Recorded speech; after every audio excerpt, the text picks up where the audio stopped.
You might hear phrases like give up, look after, run into, and wonder, why not just say quit, care for, or meet?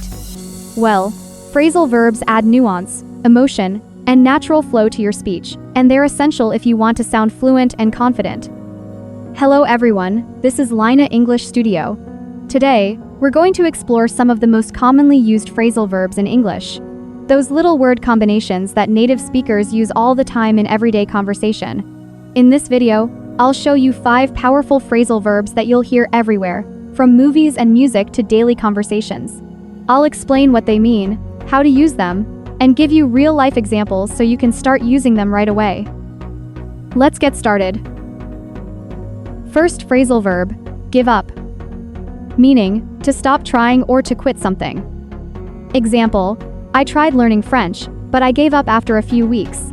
Another example, don't give up, you're almost there. Second phrasal verb, look after. Meaning, to take care of someone or something.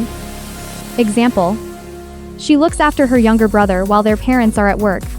Another example, can you look after my dog this weekend? Third phrasal verb, run into. Meaning, to meet someone unexpectedly.